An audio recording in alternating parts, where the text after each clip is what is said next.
손흥민이 단 한 경기 빠졌을 뿐인데 리그 1위 팀이 꼴찌한테 무릎 꿇는 충격적인 장면이 펼쳐졌습니다. 현지 팬들이 티켓값 선불하라며 난리가 난 이유, 지금부터 파헤쳐 보겠습니다. 여러분, 축구라는 스포츠에서 한 선수의 부재가 팀 전체의 경기력을 이렇게까지 무너뜨릴 수 있다는 게 믿기시나요? 지난 12일 미국 오리건주 포틀랜드에서 벌어진 경기는 그야말로 충격 그 자체였습니다. MLS 전체 1위를 달리던 LAFC가 그것도 리그 최하위권인 포틀랜드 팀버스에게 1대2로 완패를 당한 거죠. 이게 단순한 패배가 아니라는 게 문제입니다. 손흥민 선수 단 한 명이 없었을 뿐인데 팀 전체가 순식간에 와해되어 버린 거거든요. 경기장에 모인 팬들의 반응은 분노 그 자체였습니다. 손흥민 보려고 비싼 돈 주고 티켓 샀는데 명단에도 없다니 이게 말이 되냐. 당장 환불해달라는 항의가 쏟아져 나왔죠. 일부 LAFC 골수 팬들이 팀을 응원해야지 개인 선수만 보러 오는 게 말이 되냐고 반박하기도 했지만 대다수 사람들은 손흥민을 보기 위해 경기장을 찾는 팬들의 심정을 충분히 이해한다는 반응이었습니다. 그만큼 손흥민이라는 선수의 존재감이 압도적이라는 뜻이죠. 손흥민 선수가 올 시즌 보여준 활약은 그야말로 경이로운 수준이었습니다. 공식 경기 11경기에 출전해 2골 11도움을 기록했는데 이게 얼마나 대단한 기록인지 아시나요? 매 경기마다 공격 포인트를 최소 하나 이상씩 기록했다는 겁니다. 11경기 연속으로요. 이건 단순히 잘한다는 수준이 아니라 팀의 공격을 완전히 책임지고 있다는 뜻입니다. LAFC가 서부 컨퍼런스는 물론 MLS 전체에서 압도적인 1위를 달릴 수 있었던 건 100% 손흥민 선수 덕분이라고 해도 과언이 아니죠. 그런데 여기서 흥미로운 점이 하나 있습니다.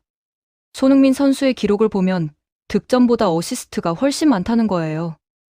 2골 11도움이라는 기록에서 보듯이 말이죠. 이게 손흥민 선수의 실력이 떨어져서 그런 걸까요? 전혀 아닙니다. 오히려 그 반대거든요. 이건 전적으로 감독의 전술 때문입니다. LAFC의 전임 감독이었던 체른돌로는 손흥민 선수의 강점을 정확히 파악하고 있었습니다. 높은 위치에서 상대를 압박해서 공을 뺏고 수비 뒷공간을 향해 단 한 번의 패스를 찔러 놓으면 손흥민이 폭발적인 스피드로 달려가서 마무리하는 직선적이고 날카로운 공격 전술을 구사했죠. 이게 바로 손흥민 선수의 진가를 100% 발휘할 수 있는 전술이었습니다. 토트넘 시절 포체티노 감독 밑에서 보여줬던 그 무시무시한 속도와 결정력을 그대로 MLS에서도 재현할 수 있었던 거예요. 그런데 체른돌로 감독이 떠나고 도스 산토스 감독이 부임하면서 모든 게 달라졌습니다. 도스 산토스 감독은 갑자기 점유율 중심의 축구를 선언하며 후방에서부터 공을 돌리는 빌드업 축구를 고집하기 시작했거든요. 손흥민 선수의 역할도 완전히 바뀌었습니다. 최전방에서 득점을 책임지던 공격수에서 동료들에게 기회를 만들어주는 미끼 역할이나 중원에서 공을 배급하는 플레이메이커로 전락해버린 거죠. 이게 얼마나 어처구니 없는 전술인지 아시겠어요? 손흥민 선수가 수비를 끌고 다니며 만든 빈 공간에서 수비수나 미드필더들이 중거리 슛을 때리게 하는 전술이라니요. 확실한 득점원인 손흥민 선수를 제쳐두고 다른 선수들의 운 좋은 원더골에 의존하는 도박 같은 전술을 쓴 거예요. 현지 매체들도 이 전술을 보고 도스 산토스 감독을 향해 맹비난을 퍼부었습니다. 그런데 웃긴 건 뭔지 아세요? 비난 여론에 밀린 감독이 어쩔 수 없이 손흥민 선수의 득점력을 극대화하는 과거 전술로 돌아가자마자 손흥민 선수가 전반전에만 4도움의 직접 득점까지 기록하며 감독의 전술이 완전히 틀렸다는 걸 실력으로 입증해버렸다는 겁니다. 소름 돋지 않나요? 한 선수가 전술을 바꾸게 만들고 그 전술이 옳았다는 걸 직접 증명까지 해버린 거예요. 그렇게 손흥민 선수의 압도적인 활약으로 LAFC는 리그 1위를 달리고 있었습니다. 승점 16점으로 서부 컨퍼런스는 물론 MLS 전체에서도 압도적인 성적이었죠. 모든 게 순조로워 보였습니다.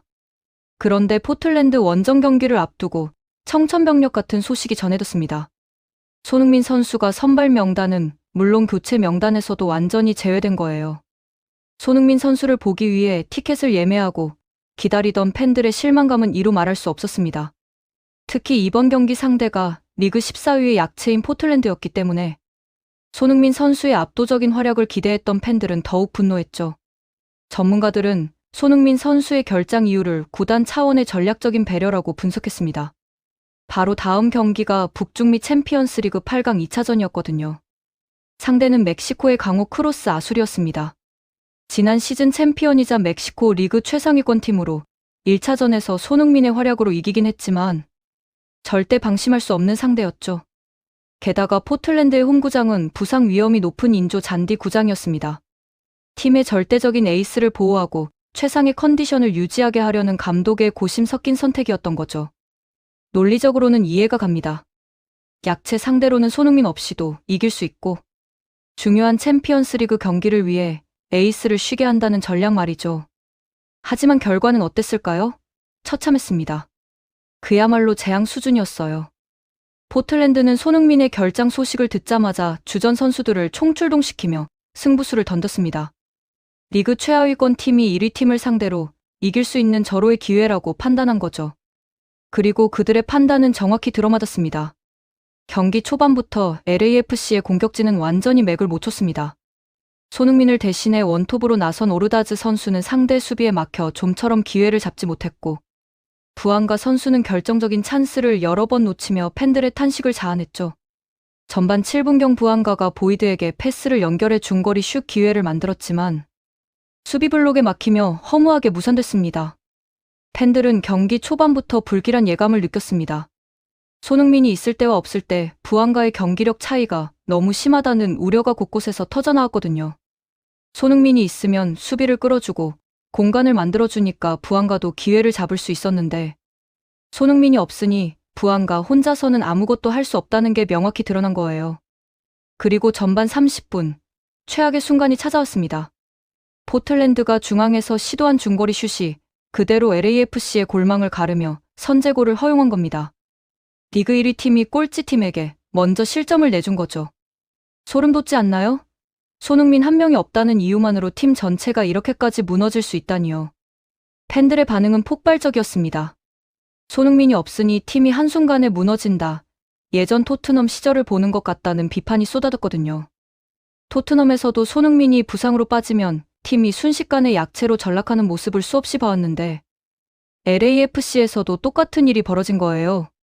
손흥민의 빈자리를 메워야 했던 오르다즈가 마네골을 위해 중거리 슛을 시도했지만 공은 힘없이 골대 밖으로 벗어날 뿐이었습니다. 후반전에 들어서서 LAFC는 50분경 극적인 중거리 원더골을 터뜨리며 1대1 동점을 만드는 데 성공했습니다. 하지만 전문가들은 이 골조차도 전술적인 완성도보다는 개인의 역량에 의존한 결과라고 지적했어요. 도스 산토스 감독이 여전히 부안가를 미끼로 활용하고 다른 선수들의 중거리 슛에 의존하는 기형적인 전술을 고집하고 있다는 비판이었죠. 동점골 이후 LAFC는 교체 카드를 활용해 분위기 반전을 노렸습니다. 실제로 교체 투입된 선수가 골을 터뜨리며 역전에 성공하는 듯 보였거든요. 경기장의 분위기가 순식간에 뒤집혔습니다. 역시 1위 팀답게 결국 뒤집었구나라는 안도의 한숨이 나왔죠. 하지만 축구의 신은 LAFC 편이 아니었습니다. 비디오 판독 결과 오프사이드 반칙으로 판명되어 골이 취소된 거예요. 경기장의 분위기는 순식간에 얼어붙었습니다. 골이 취소되는 순간 팬들의 얼굴에서 희망이 사라지는 게 보였다고 하네요. 그리고 비극은 경기 종료 직전에 찾아왔습니다. 추가 시간 3분이 주어지고 경기가 끝나기 불과 2분 전이었습니다. 최하위 포틀랜드가 결승골을 터뜨린 거예요. 스코어는 1대2가 되었습니다.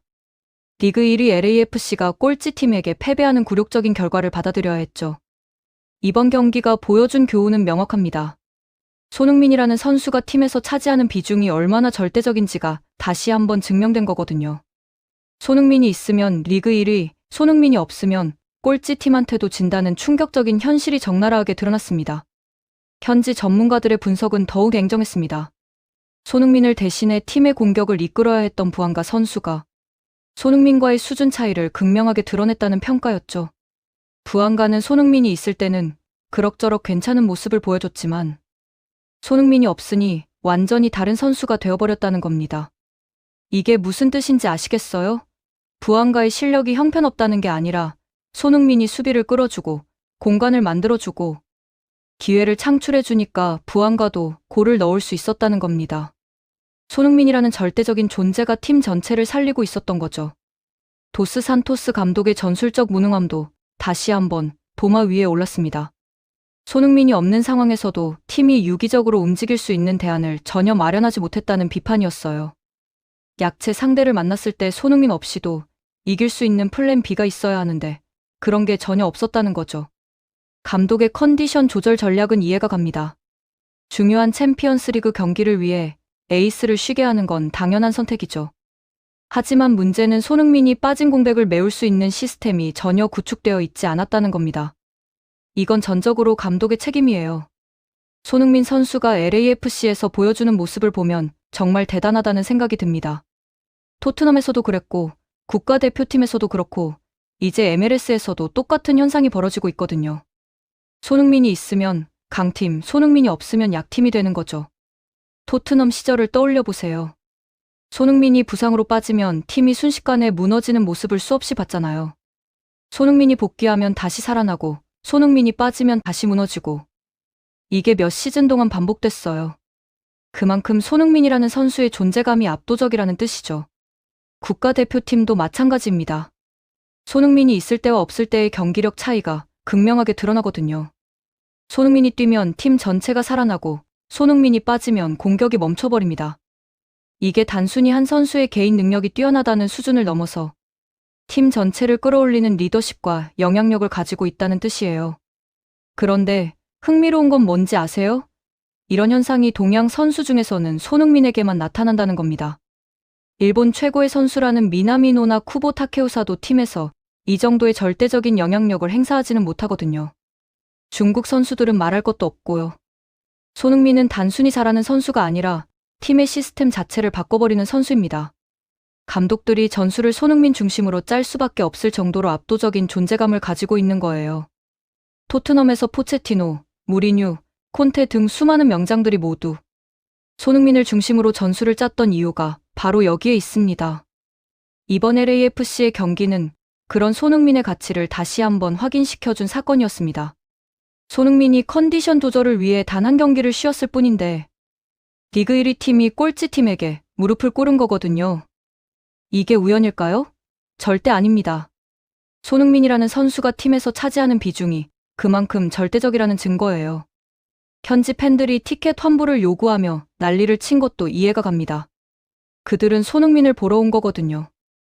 LAFC라는 팀을 응원하러 온 게 아니라 손흥민 선수 개인의 플레이를 보고 싶어서 비싼 돈을 주고 티켓을 산 거예요.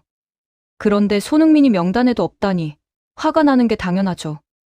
일부 LAFC 골수 팬들이 팀을 응원해야지 개인만 보러 오면 어떡하냐고 비판하기도 했지만 이건 현실을 모르는 소리입니다.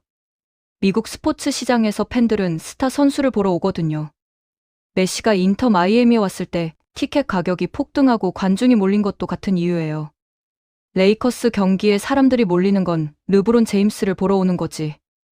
레이커스라는 팀을 응원하러 오는 게 아니라는 겁니다. 손흥민도 마찬가지예요. MLS에서 손흥민의 인기는 메시 다음으로 높습니다.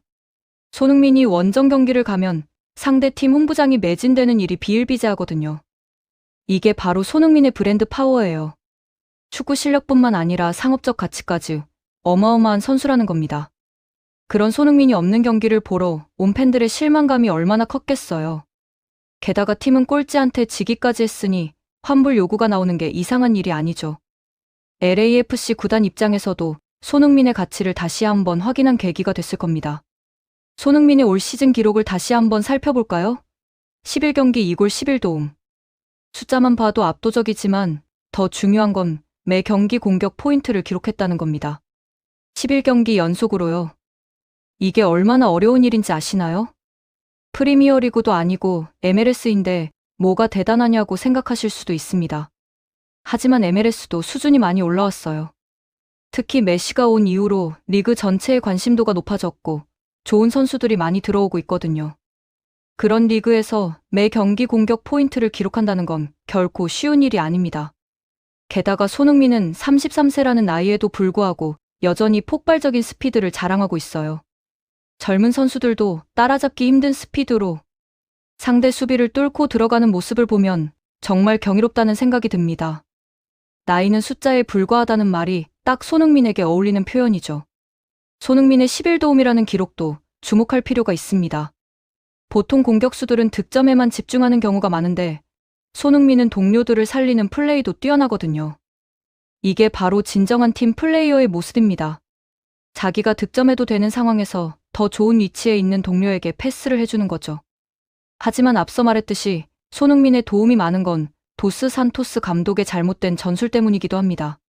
손흥민을 득점자가 아니라 플레이메이커로 활용하면서 확실한 득점 기회를 다른 선수들의 중거리 슛으로 낭비하는 경우가 많았거든요. 감독이 전술을 바꿔서 손흥민을 다시 최전방 공격수로 활용했을 때 손흥민이 전반전에만 4도움에 직접 득점까지 기록한 것도 이를 증명합니다. 손흥민을 제대로 활용하면 득점도 어시스트도 모두 잡을 수 있다는 거예요. 도스 산토스 감독은 이번 포틀랜드전 패배를 계기로 심각하게 고민해야 합니다. 손흥민이 없는 상황에서도 팀이 작동할 수 있는 시스템을 구축하지 못한다면 앞으로 더 큰 문제에 봉착할 수 있거든요. 챔피언스 리그나 플레이오프처럼 중요한 경기가 연달아 있을 때 손흥민에게 휴식을 줘야 하는 상황이 분명히 생길 겁니다. 그때마다 이렇게 무너진다면 결국 우승은커녕 제대로 된 성적도 낼 수 없어요. 부안과 선수에 대한 비판도 거셌습니다.